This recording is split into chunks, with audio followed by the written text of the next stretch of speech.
अस्सलाम वालेकुम। I am doctor Abdullah और ये हमारा थर्ड लेक्चर है रिलेटेड टू लीवर। हम लीवर की पैथोलॉजीज़ के बारे में बात कर रहे थे, तो आज हम बात करेंगे इसकी फोकल लीवर लीजन।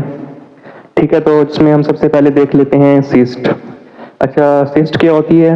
ये होता है क्लोज सैक लाइक स्ट्रक्चर होता है जिसके अंदर हमारे हो सकता है फ्लूइड, हो सकता है पस हो सकती है, कोई भी और सब्सटेंस हो सकता है, उसे हम कहते हैं सिस्ट। और ये यूजुअली नॉन कैंसरस होती है, इसका कोई साइड इफेक्ट नहीं होता, कोई नुकसान नहीं होता। इसकी दो टाइप्स होती हैं, एक सिंपल सिस्ट, एक कम्प्लेक्स सिस्ट। अच्छा, पहले देख लेते हैं सिंपल सिस्ट। सिंपल सिस्ट जो है ना वो मोस्ट कॉमन है। ठीक है, तो ये हमें अल्ट्रासाउंड पे इजीली डिटेक्ट कर सकते हैं हम इसे। इसके क्लासिकली सोनोग्राफिक तीन क्राइटेरिया हैं। सबसे पहले an equilibrium, well defined back wall, increase through transmission. An equilibrium क्या होता है कि इसका ना ये बिल्कुल हमें ब्लैक नज़र आती है। इसका ल्यूमेन जो होता है ब्लैक होता है, एनिक्विक होता है, उसमें कोई इकोजेनिसिटी नहीं होती। वेल डिफाइंड बैक वॉल, जो इसके मार्जिन होंगे बिल्कुल राउंड होंगे, वेल डिफाइंड होंगे। ठीक है, ऐसे जिगजैग में नहीं होंगे, राउंड होंगे बिल्कुल। इंक्रीज थ्रू ट्रांसमिशन, इसका मतलब होता है कि पोस्टीरियर एक्वेस्टिक एनहेंसमेंट, यानी कि उसके जो होती है ना सिस्ट, उसके नीचे हमें इसकी ब्राइटनेस मिलेगी, इकोजेनिसिटी मिलेगी। Increase through transmission.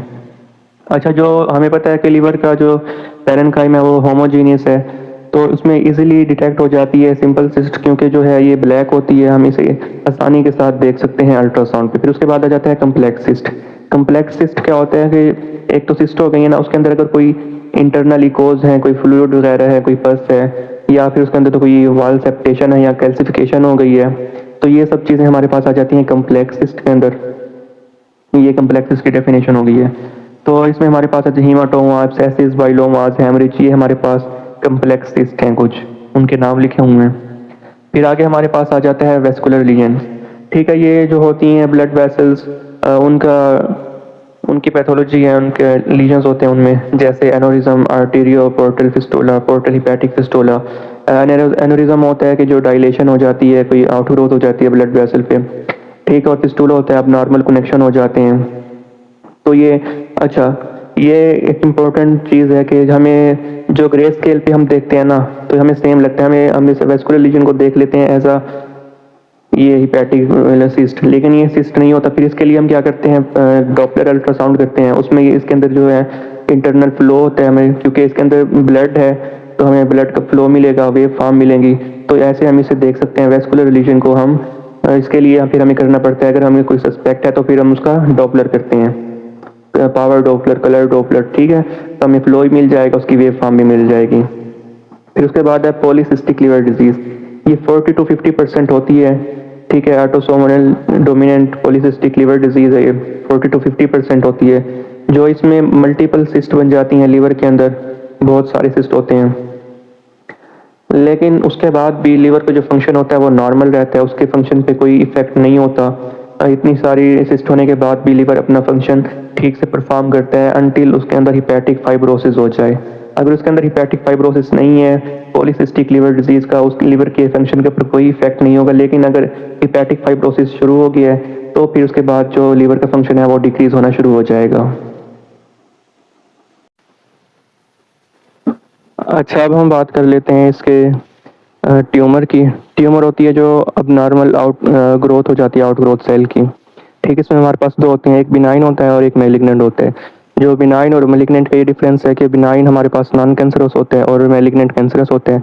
जो बिनाइन होता है वो जल्दी ग्रो नहीं करता, मैलिग्नेंट जल्दी ग्रो करते हैं। और ये बिनाइन स्प्रेड भी नहीं होता, मैलिग्नेंट स्प्रेड हो जाते हैं। तो जो बिनाइन ट्यूमर के लीवर के हमारे पास तीन है, हिमेंजियोमा, फोलीप्लेजिया और हिपैटिक एडिनोमा। ठीक है, हम सबसे पहले देख लेते हैं हिमेंजियोमा के बारे में।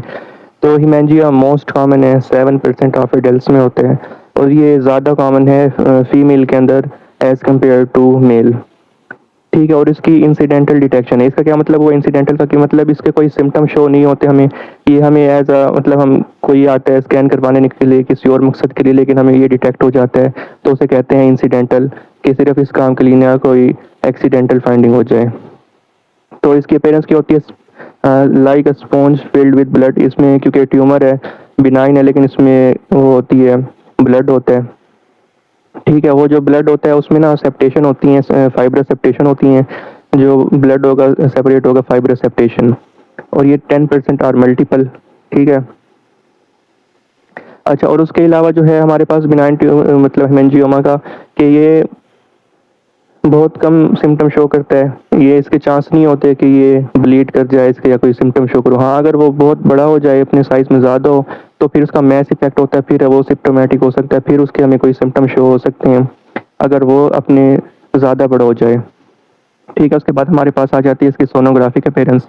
तो इसका जो है ना वो होमोजेनियस है, ठीक है। इसके पेरेंट्स हमें होमोजेनियस मिलेगी, हाइपर इक्विक मिलेगी as compared to liver parenchyma.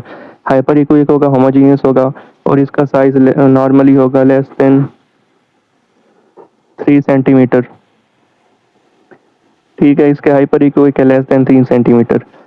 जो 60 to 70% आर टिपिकल। टिपिकल वो होता है जिसके हमें पता होता है कि इसकी फाइंडिंग होगी, ये इसकी सोनोग्राफी के पेरेंट्स होंगी। और एटिपिकल होता है जो हमें जिसका अंदाज़ा नहीं होता, जो हमारी सोच से अलग होती है, यानी कि टिपिकल से हट के होती है। टिपिकल में क्या आती है, शार्प एंड स्मूथ इसके मार्जिन होके, या राउंड होगा या लोब्यूलेटेड होगा, ठीक है। ये इसके टिपिकल हैं, ये 60 to 70% टिपिकल होते हैं। और जो ज़्यादातर लार्जर होते हैं ना, मोर देन 3 सेंटीमीटर, ये ज़्यादा साइज़ के होते हैं, वो होते हैं एटिपिकल। उनकी जो होती है सोनोग्राफी अपीयरेंस वो डिफरेंट होती है, क्योंकि उसमें फाइब्रोसिस हो सकती है, थ्रोम्बोसिस हो सकती है, नेक्रोसिस, ये सब जब हो जाएंगे फिर उसकी टिपिकल फाइंडिंग नहीं रहती, सोनोग्राफी अपीयरेंस वो चेंज हो जाती है अपीयरेंस उसकी। तो फिर वो जो लार्जर होते हैं वो एटिपिकल होते हैं, ठीक है।